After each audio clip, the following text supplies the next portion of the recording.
Бүгін халықаралық музей күні. Бұл дата 1978 жылдан бері мәдени мұраны сақтау және адамзаттың тарихи байланысын нығайту мақсатында әлемнің 150-ден астам елінде кеңінен тойланады.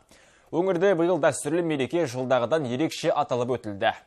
Музейлер күні 1977 жылы Халықаралық музейлер кеңесінің 12-ші бас ассамблеясының шешімімен бекітілді. Араға жыл салып, әлемнің көптеген елінде кең ауқымда аталып өтіле бастады. Бұл күні музейлерде ашық есік күні өтеді. Келушілер барлық көрме мен жәдігерлерді тегін тамашалай алады. Бүгінгі таңда музейлердің рөлі тек тарихи жәдігерлерді көрсету ғана емес, сонымен қатар ағартушылық, ғылыми және мәдени қызметтерді қоса қамтиды. Кәсіби мерекенің биылғы ерекшелігі облыс орталығындағы тарихи орындар мен ескерткіштерді жұртшылыққа жақынырақ таныстыру болды. Осындай нысанның бірі Хан тоғайы. Жайық пен Шаған өзендерінің қосылар тұсындағы 400 гектардай аумақты алып жатқан бұл орман алқабы бірегей тарихи орын. Сондықтан да мемлекет қорғауына алынған. Орал қаласында біз тұрған мына жер экологиялық жағынан тамаша жер болып саналғанымен тарихи мәні зор орын.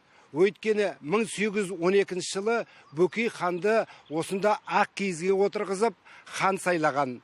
Ал одан соң 1824 жылы Жәңгір хан атанған. Сондықтан да бұл тарихи орын болып саналады. Орал ашық аспан астындағы музей туристік танымдық жобасы биыл тұңғыш рет жоспарланып жүзеге асырылып отыр. Көне шаһардың тарихын зерделеп, сырға толы көшелерімен серуендейтін экскурсия ғасырлар құпиясынан сыр тартады. Бұл әрине тарих пен руханиятты тоғыстырған, өткен мен бүгінді жалғаған танымдық бағыт болды. Мақсатымыз туған жердің тарихын халыққа, жастарға таныстыру және ішкі туризмді дамытуға үлес қосу. Орал қаласының тарихы сан ғасырдан сыр шертеді. Тамыры тереңге жайылған осы тарихымызды балаларымыз бен немерелерімізге айтып ұғындыру біздердің де міндетіміз деп ойлаймын. Мен бүгін Хан тоғайы туралы қосымша деректерге қанықтым. Біз білмейтін қатпарлы тарихтың бетін ашып, оқығандай күй кешіп тұрмын. Өте қызық екен. Танымдық экскурсияға тек қала тұрғындары ғана емес, қонақтары да келіп, өңір тарихымен танысты. Музей тек өткеннің емес, болашақтың да айнасы екеніне көз жеткізді. Мен әскери адам болғандықтан Қазақстанның әр өңірінде қызмет еттім. Болған аймақтарда тарихи орындарды аралап, танысуға тырысам. Бүгінде осындай сәтке куә болдым, қуаныштымын. Біз негізінен Шығыс Қазақстан облысының тумасымыз. Біздің туған жеріміздің табиғатын да көруге көз керек. Бірақ жайық бойындағы Орал қаласының табиғаты бізге қатты ұнайды. Біздің жақ таулы аймақ, мында жазық дала. Ал даланың тарихы тереңде екенін түсіндім.